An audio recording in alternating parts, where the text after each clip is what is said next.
Viewers welcome back on program. So viewers गलबात करन जा रहे हैं कि यूपी दा शहर हल्दवानी जिथे 80% मुसलमानों की आबादी है उस नूं इलीगल कह के अदालत वालों 50,000 लोगों के उजाड़े का हुक्म सुनाया गया है। और दूसरे पासे उत्तराखंड दा हिंदू शहर जोशी मठ धरती विच तसना शुरू हो गया है और घरां ਦੀਆਂ ਜਿਹੜੀਆਂ ਇਮਾਰਤਾਂ ਵਿੱਚ ਜਿਹੜੀਆਂ ਨੇ ਦਰਾਰਾਂ ਵੀ ਪੈ ਗਈਆਂ ਹਨ। ਉਹਨਾਂ ਨੂੰ ਬਚਾਉਣ ਲਈ ਚਾਰ ਚਫੇਰੇ ਹਾਲ ਦੁਹਾਈ ਪਾਈ ਜਾ ਰਹੀ ਹੈ। ਸੋ ਇਹ ਇੱਕੋ ਮੁਲਕ ਦੇ ਦੋ ਸ਼ਹਿਰਾਂ ਦੀ ਕਹਾਣੀ ਹੈ ਜਿੱਥੇ ਅੱਡ-ਅੱਡ ਧਰਮਾਂ ਦੇ ਲੋਕ ਵਸਦੇ ਹਨ। ਸੋ ਇਸ ਬਾਰੇ ਆਪਾਂ ਗੱਲਬਾਤ ਕਰਨ ਜਾ ਰਹੇ ਹਾਂ। ਸੋ ਅਸੀਂ ਚਾਹਾਂਗੇ ਕਿ ਤੁਸੀਂ ਇਸੇ ਤਰ੍ਹਾਂ ਬਣੇ ਰਹਿਣਾ, ਦੇਖਣ ਸੁਣਨੇ ਆ ਲਿਖਣ ਲਈ ਤੁਹਾਡਾ ਸਭ ਦਾ ਬਹੁਤ ਧੰਨਵਾਦ ਜੀ। ਡਾਕਟਰ ਸਾਹਿਬ ਕੀ ਕਹਿਣਾ ਚਾਹੋਗੇ?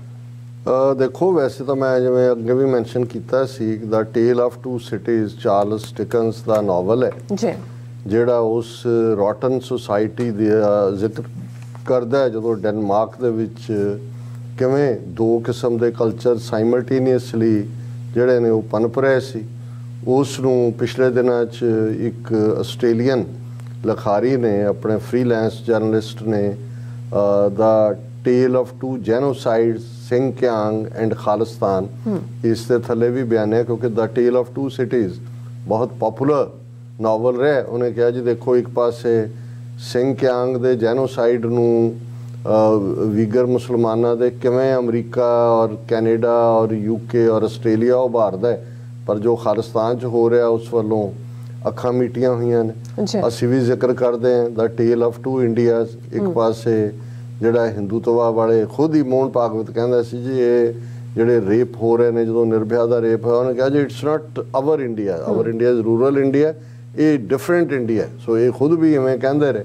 ਔਰ ਹੁਣ ਜਦੋਂ ਮੈਂ ਇਹ ਕਿਸੇ ਨੇ ਕਿਹਾ ਨਹੀਂ ਹੈ ਕਿ ਟੇਲ ਆਫ ਟੂ ਸਿਟੀਜ਼, ਪਰ ਮੈਂ ਇਸ ਲਈ ਬਿਆਨ ਕਰ ਰਿਹਾ ਕਿ ਇਹਨਾਂ ਪਿਛਲੇ ਹਫਤੇ ਦੇ ਵਿੱਚ ਦੋ ਖਬਰਾਂ ਜਿਹੜੀਆਂ ਪ੍ਰੋਮੀਨੈਂਟਲੀ ਆਈਆਂ।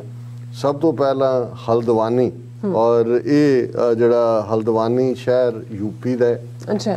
और इसकी जिन्नी आबादी 50,000 तो ज़्यादा इसकी आबादी है, ये 80% के करीब लोग जड़े ने वो इस्लाम च यकीन रखने वाले ने। हालांकि इस हल्दवानी शहर च सरकार वालों बनाए गवर्नमेंट स्कूल भी ने, हॉस्पिटल भी है, पोस्ट ऑफिस भी है, दूजा भी है। अच्छा। पर एक केस जड़ा अदालत दे विच लंबे वक्त तो चल रहा सी, रेलवे ने किया होया सी कि जी ये जड़ा हल्दवानी शहर है ये साड़ी रेलवे की जमीन च बनया हुआ है, ये इलीगल है, इस नूं जड़ा इथों उजाड़िया जाए। और यूपी दे हाई कोर्ट ने फैसला दे दिता कि जी बिल्कुल ठीक है ये जड़ा इलीगल है और नाल दी इनू जड़ा उजाड़िया जाए। और नाल दी नाल यूपी जड़ा यूपी दे उस गुंडे चीफ मिनिस्टर आदित्यनाथ योगी ने बुलडोजर वगैरह पहुँच गए उन्होंने करन लई, डिस्ट्रॉय करन लई, बुलडोज करके इमारतां नूं ज़मीनदोज़ करन लई। अच्छा। एकदम रौला हुण 4 जनरेशनां तो उन्होंने कहा जी इत्थे हल्दवानी कोई 10 साल 20 साल का नहीं है, ये अंग्रेज़ां दे वेले तो ही इत्थे लोग वसे हुए ने। जे इलीगल सी तुहाडी सरकार दूजे तुसी स्कूल किवें बनाए, तुसी दफ्तर किवें बनाए, तुसी हॉस्पिटल किवें बनाए, सड़कां किवें बनाईयां, बिजली दे कनैक्शन किवें दित्ते, राशन कार्ड किवें दित्ते। पर रीज़न क्योंकि मुसलमान आबादी है, हल्दवानी तो MLA भी जड़ा कांग्रेस का बनता है, BJP डिफीट होंदी है। और उन्होंने कहा कि जी ये इस तो पहला कि अगली कोई कार्रवाई होए उन्होंने कर दो। और कोई भारत भर दे विच आवाज़ नहीं उठी। हाँ कुछ जड़ियाँ कंसर्नड NGOs जड़ियाँ उन्हां च भी कुछ इंसाफ पसंद लोग ने वो सुप्रीम कोर्ट च गए फॉरन पटिशन के भाई इन्नी सर्दी वो छोटे बच्चे दादियाँ दादे बजुर्ग तुसी 50,000 बंदा ढा के बाहर लिया के जहाँ उन्होंने तुसी पुनर्निवास का प्रबंध करो, दोबारा उन्होंने करो या दूजा वो वक्ती तौर पर जोड़ा सुप्रीम कोर्ट ने स्टे दे दिता है अगली हीयरिंग तक। लेकिन एक कोई शक नहीं है कि हल्दवानी दे नाल किसी नूं कोई हमदर्दी नहीं सी क्योंकि बहुते समझते सी कि बेकरे होने वाले तो मुसलमान ने। और इन्हां दा हुण कई बार कुदरत दे भी अपने रंग हुंदे ने। हालांकि तकलीफ कॉमन बंदे दे नूं असीं कोई उहदे च कोई जॉय नहीं लै रहे। हुण जोशी मठ हिस्टोरिकल मुकाम ये उही जोशी मठ है जिहड़ा 7वीं 8वीं सदी दे विच आदि शंकर जिन्हों बाद दे विच शंकराचार्य कहा जाता है, जिन्हें बुद्ध धर्म का शास्त्र ते शस्त्र दोनों दे नाल सफाया किया, उहदे वल्लों ये मठ थापिया गया सी जोशी मठ। और जोशी मठ नूं हुण इन्हां ने ਮੋਦੀ ਜਿਹੜਾ ਹਿੰਦੂ ਹਿਰਦੇ ਸਮਰਾਟ ਹੈ, ਇਹਨੇ 4 ਧਾਮ ਯਾਤਰਾ ਦੇ ਨਾਂ ਥੱਲੇ ਕਿ ਜੀ ਅਸੀਂ ਫਲਾਣੇ ਇੰਨੇ ਧਾਮ, ਇੰਨੀਆਂ ਪੀਠਾਂ ਹਿੰਦੂਆਂ ਦੀਆਂ, ਇਹਨਾਂ ਸਭ ਨੂੰ ਜੋੜਨਾ। ਹੁਣ ਇਹ ਜੋਸ਼ੀ ਮੱਠ ਹੋਏ ਉੱਤਰਾਖੰਡ ਦੇ ਵਿੱਚ ਹੈ, ਔਰ ਜਿਹੜੇ ਸਿੱਖ ਉਸ ਖਿੱਤੇ ਦੇ ਬਾਰੇ ਵਾਕਿਫ ਨੇ, ਖਾਸ ਤੌਰ ਤੇ ਜੇ ਤੁਸੀਂ ਹੇਮਕੁੰਟ ਵੀ ਜਾਣਾ ਤੇ ਹੇਮਕੁੰਟ ਲਈ ਰਸਤਾ ਜਿਹੜਾ ਹੈ ਉਹੀ ਹਰਿਦੁਆਰ, ਰਿਸ਼ੀਕੇਸ਼, ਗੋਬਿੰਦ ਧਾਮ, ਜੋਸ਼ੀ ਮੱਠ, ਉਹੀ ਰਸਤਾ ਹੈ ਉੱਪਰ ਨੂੰ ਜਾਣ ਦਾ।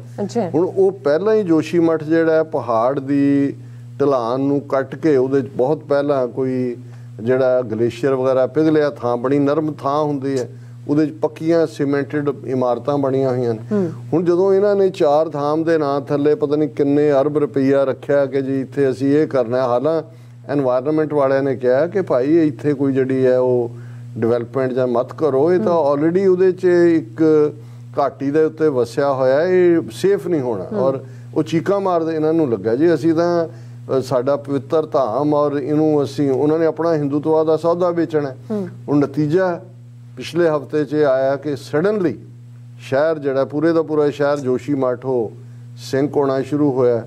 5000 ਤੋਂ ਜ਼ਿਆਦਾ ਜਿਹੜੀ ਉਹਦੀ ਆਬਾਦੀ ਕਹੀ ਜਾਂਦੀ ਹੈ, ਔਰ ਇਸ ਵੇਲੇ 700 ਤੋਂ ਜ਼ਿਆਦਾ ਘਰ ਜਿਹੜੇ ਨੇ ਉਹਨਾਂ 'ਚ ਕਿਸੇ ਦੀਆਂ ਛੱਤਾਂ 'ਚ ਤਰੇੜਾਂ, ਕਿਸੇ ਦਾ ਅਦਰਵਾਈਜ਼ ਉਹ ਡੁੱਬ ਰਹੇ ਨੇ, ਲੋਕ ਬੇਹਾਲ। ਹੁਣ ਬਹੁਤ ਸਾਰੇ ਟਿੱਕਾ ਲੱਗੇ ਕਿਉਂਕਿ ਜੋਸ਼ੀ ਮੱਠ ਵੈਸੇ ਵੀ ਬ੍ਰਾਹਮਣ ਔਰ ਦੂਸਰੇ ਹਿੰਦੂ ਤੀਰਥ ਹੈ, ਔਰ 2 ਹੋਟਲ ਜਿਹੜੇ ਵੱਡੇ ਵੱਡੇ, ਇੱਕ ਜਿਹੜਾ 12 ਮੰਜ਼ਲਾ, ਇੱਕ 8 ਮੰਜ਼ਲਾ, ਔਰ ਇਹ ਸਾਰੇ ਹੁਣ 700 ਤੋਂ ਜ਼ਿਆਦਾ ਘਰ ਅਨਸੇਫ ਡਿਕਲੇਅਰ ਕੀਤੇ ਨੇ। ਔਰ ਉਹਨਾਂ ਨੂੰ ਲੋਕਾਂ ਨੂੰ ਕਿਹਾ ਜਾ ਰਿਹਾ ਜੀ ਤੁਸੀਂ ਹੋ, ਅਸੀਂ ਤੁਹਾਨੂੰ ਜਿਵੇਂ ਬਦਰੀਨਾਥ ਜਿੱਥੇ ਕੋਈ ਐਸੀ ਐਕਟੀਵਿਟੀ ਜਿਹਦਾ ਅੱਜ ਤੱਕ ਇਹਨਾਂ ਨੇ ਇਨਵੈਸਟੀਗੇਟ ਨਹੀਂ ਕੀਤਾ ਕੀ ਹੋਇਆ, ਉਹਨਾਂ ਨੂੰ ਕੰਪਨਸੇਸ਼ਨ ਦਿੱਤਾ ਸੀ, ਸਾਨੂੰ ਦਿਓ। ਲੋਕ ਸੜਕਾਂ 'ਤੇ ਉਤਰੇ ਹੋਏ ਨੇ, ਉਹਨਾਂ ਦੇ ਬੁਲਡੋਜ਼ਰ ਉਹਨਾਂ 2 ਹੋਟਲਾਂ ਨੂੰ ਢਾਣ ਆਏ ਸੀ ਜਿਹੜੇ ਸਿੰਕ ਕਰ ਰਹੇ ਨੇ। ਪਰ ਹਕੀਕਤ ਇਹ ਹੈ ਕਿ ਇਸ ਵੇਲੇ ਇਹ ਇਕੋਲੋਜੀ ਦੀ ਪਰਵਾਹ ਕੀਤੇ ਬਿਨਾ ਇਕੋਨਮੀ ਦੇ ਨਾਂ ਥੱਲੇ ਜਿਸ ਕਿਸਮ ਦਾ ਪਾਰਟ ਇਹ ਕਰ ਰਹੇ ਨੇ, ਉਸ ਦਾ ਨਤੀਜਾ ਇਹੀ ਹੋਣਾ ਸੀ। ਲੇਕਿਨ ਜੋਸ਼ੀ ਮੱਠ ਦੇ ਵਿੱਚ ਜਿੱਥੇ 700 ਘਰ ਔਰ ਇੱਕ ਛੋਟਾ ਜਿਹਾ ਟਾਊਨ, ਪਰ ਕਿਉਂਕਿ ਉਸ ਦੀ ਇੱਕ ਆਪਣੀ ਹਿੰਦੂਤਵਾ ਦੀ ਏਜੰਡੇ 'ਚ ਫਿੱਟ ਹੁੰਦਾ ਹੈ, ਉਹਨੂੰ ਲੈ ਕੇ ਜਿਵੇਂ ਭਾਰਤ ਭਰ ਦੇ ਵਿੱਚ ਪੂਰਾ ਸ਼ੋਰ ਸ਼ਰਾਬਾ ਮਚਿਆ, ਉਹਨਾਂ ਨੂੰ ਕੰਪਨਸੇਸ਼ਨ ਦਿਓ, ਬੰਦ ਕਰੋ। ਹੁਣ 4 ਧਾਮ ਵਾਲਿਆਂ ਨੂੰ ਕਿੰਨੀ ਉਹਦੀ ਡਿਵੈਲਪਮੈਂਟ ਕਰਨਗੇ, ਨਹੀਂ ਹੈ। ਹੁਣ 5000 ਦੇ ਕਰੀਬ ਲੋਕ ਪ੍ਰਭਾਵਿਤ ਹੁੰਦੇ ਨੇ 700 ਘਰਾਂ ਜਾਂ ਦੂਜਿਆਂ ਦੇ, ਤੇ ਇੱਕ ਪਾਸੇ ਹਫ਼ਤਾ ਪਹਿਲਾਂ 50000 ਲੋਕ ਬੁਲਡੋਜ਼ ਹੋਣ ਜਾ ਰਹੇ ਸੀ, ਔਰ ਅਜੇ ਵੀ ਹੁਣ ਉਹ ਲਟਕ ਰਿਹਾ ਵਿੱਚ। ਅਜੇ ਤਾਂ ਟੈਂਪਰੇਰੀ ਸਟੇ ਦਿੱਤਾ ਹੈ ਵੀ ਅਗਲੀ ਸੁਣਵਾਈ ਤੱਕ, ਪਰ ਉਹ ਮੈਟਰ ਨਹੀਂ ਸੀ ਕਰਦਾ ਕਿਉਂਕਿ ਉੱਥੇ ਮੁਸਲਮਾਨ ਸੀ, ਇੱਥੇ ਹਿੰਦੂ ਨੇ, ਔਰ ਹਿੰਦੂਆਂ ਦਾ ਜੋਸ਼ੀ ਮੱਠ ਹੈ। ਪਰ ਮੈਨੂੰ ਇਹਦੇ ਨਾਲ ਇਹ ਵੀ ਫਿਕਰ ਹੋਇਆ ਵੀ ਜਿਹੜੇ ਆਪਣੇ ਵਿਚਾਰੇ ਹੇਮਕੁੰਟ ਸਾਹਿਬ ਜਾਂਦੇ ਨੇ ਉਹਨਾਂ ਦਾ ਕੀ ਬਣੇਗਾ। ਹਾਂਜੀ, ਉਹਨਾਂ ਨੇ ਵੀ ਸਾਰਾ ਕੁਝ, ਉਹਨਾਂ ਨੂੰ ਪੰਜਾਬ ਦੇ ਇਤਿਹਾਸਕ ਗੁਰਦੁਆਰੇ ਜਾਂ ਦੂਜੇ ਉਹਨਾਂ ਦੀ ਅਹਿਮੀਅਤ ਬਾਰੇ ਸ਼ਾਇਦ ਇੰਨਾ ਅਹਿਸਾਸ ਨਾ ਹੋਏ। ਉਹਨਾਂ ਨੂੰ ਹੁੰਦਾ ਜੀ ਅਸੀਂ ਤਾਂ ਉੱਥੇ ਲੱਗ ਰਹੇ ਨੇ ਸਾਰੇ ਬੜੇ ਬੜੇ ਜਿਹੜੇ ਨੇ ਸਟਰਕਚਰ। ਹੁਣ ਤਾਂ ਰੋਪਵੇ ਵੀ ਕਿ ਜੀ ਫਲਾਣੇ ਉੱਥੇ ਹੀ ਮੈਨੂੰ ਸਰੀ ਇੱਕ ਸੱਜਣ ਪੁੱਛਣ ਲੱਗੇ ਕਿ ਜੀ ਜਿਹੜੀ ਰੋਪਵੇ ਬਣ ਰਹੀ ਹੈ ਹੇਮਕੁੰਟ ਔਰ ਪਤਾ ਨਹੀਂ ਜੋਸ਼ੀ ਮੱਠ ਦੇ ਵਿਚਾਲੇ ਹੈ ਕਿ ਉੱਥੇ ਉਹ ਬਦਰੀਨਾਥ ਦੇ ਵਿਚਾਲੇ ਹੈ, ਇਹ ਦੇਖੋ ਹਿੰਦੂਤਵਾ ਨਾਲ ਜੋੜ ਰਹੇ ਨੇ। ਮੈਂ ਕਿਹਾ ਜੀ ਇਹ ਨਵਾਂ ਕੰਮ ਨਹੀਂ ਹੈ, ਇਹ ਆਨੰਦਪੁਰ ਨੈਣਾ ਦੇਵੀ ਰੋਪਵੇ ਦਾ ਕੀ ਮਤਲਬ ਸੀ ਕਿ ਭਾਈ ਇਹ ਦੱਸਣਾ। ਇੱਕ ਪਾਸੇ ਉਹਨਾਂ ਨੇ ਪ੍ਰਚਾਰਿਆ ਵੀ ਪਹਿਲਾਂ ਨੈਣਾ ਦੇਵੀ ਦੇ ਭਗਤ ਸਾਬਤ ਕਰੋ 10ਵੇਂ ਪਾਤਸ਼ਾਹ ਨੂੰ, ਫਿਰ ਕਹੋ ਜੀ ਅਸੀਂ ਤਾਂ ਹਿੰਦੂ ਸਿੱਖ ਇੱਕੋ ਹੀ ਹੈ ਕਿ ਵੀ ਆ ਆਨੰਦਪੁਰ ਸਾਹਿਬ ਹੈ, ਆ ਨੈਣਾ ਦੇਵੀ ਹੈ, ਰੱਸੀ ਦੇ ਉੱਤੇ ਨਾਲੇ ਟੂਰਿਜ਼ਮ। ਹੁਣ ਧਾਰਮਿਕ ਸਥਾਨਾਂ ਨੂੰ ਟੂਰਿਜ਼ਮ ਬਣਾਉਣ ਦੇ ਨਾਂ ਥੱਲੇ ਤੇ ਹਿੰਦੂਆਂ ਤੇ ਸਿੱਖਾਂ ਨੂੰ ਇੱਕ ਦੱਸ ਕੇ ਸਿੱਖਾਂ ਨੂੰ ਵਿੱਚ ਜਜ਼ਬ ਕਰਨ ਦੀ ਲਾਈਨ ਹੈ ਕਿ ਇਹ ਹੇਮਕੁੰਟ ਤੇ ਜੋਸ਼ੀ ਮੱਠ ਹੈਲੀਕਾਪਟਰਸ। ਔਰ ਕਿੰਨਿਆਂ ਨੇ ਕਿਹਾ, ਦੇਖੋ ਜੀ ਮੋਦੀ ਨੇ ਆ ਕੇ ਐਨ ਕਲੀਅਰ ਕਰਤਾ ਰੋਪਵੇ ਵੀ ਉੱਥੇ ਬਣ ਰਿਹਾ, ਔਰ ਨਾਲ ਦੀ ਨਾਲ ਉਹਨਾਂ ਨੇ ਕਿਹਾ ਜੀ ਹੈਲੀਕਾਪਟਰ ਦੀ ਸਟ੍ਰਿਪ ਬਣਾ ਦਿੱਤੀ, ਹੁਣ ਜਿਹੜੇ ਬਿਰਧ ਜਾਂ ਦੂਜੇ ਨੇ ਉਹ ਉਹਦੇ ਤੇ ਵੀ ਜਾ ਸਕਦੇ ਨੇ। ਸੋ ਇੱਕ ਪਾਸੇ ਇਹ ਚੱਲ ਰਿਹਾ, ਪਰ ਇਹ ਟੇਲ ਆਫ 2 ਸਿਟੀਜ਼ ਹੈ। ਇੱਕ ਪਾਸੇ ਹਲਦਵਾਨੀ ਹੈ, ਇੱਕ ਪਾਸੇ ਜੋਸ਼ੀ ਮੱਠ ਹੈ।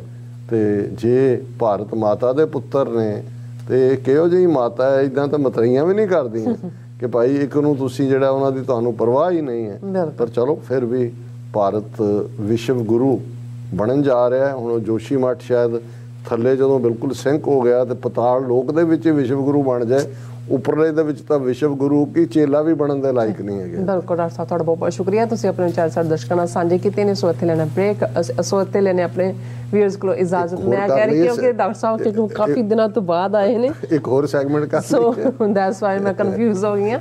ਸੋ ਇੱਥੇ ਲੈਣੇ ਆਪਣੇ ਵਿਊਅਰਸ ਕੋਲੋਂ ਇਜਾਜ਼ਤ। ਵਿਊਅਰਸ, ਸਾਡੇ ਪ੍ਰੋਗਰਾਮ ਦਾ ਸਮਾਂ ਇੱਥੇ ਸਮਾਪਤ ਹੁੰਦਾ ਹੈ। ਤੁਸੀਂ ਆਪਣੀ ਰਾਏ ਤੇ ਸੁਝਾਅ ਸਾਨੂੰ ਭੇਜਣਾ ਭੁੱਲਣਾ ਸਾਡੇ ਇਸ ਪਤੇ ਤੇ sos@tv84.tv ਤੇ ਅਸੀਂ ਆਪਣਾ ਪ੍ਰੋਗਰਾਮ ਲੈ ਕੇ ਫਿਰ ਦੁਬਾਰਾ ਤੁਹਾਡੇ ਸਾਹਮਣੇ ਮੁਕਾਵਾਂਗੇ। ਤਦ ਤੱਕ ਲਈ ਮੈਨੂੰ ਤੇ ਆਪਣਾ ਸੁਣਾ ਗਿਆ ਦੋ ਦੇਖਦੇ ਰਹੋ TV84। ਬੁਲਾ ਦਿਓ ਫਤਿਹ।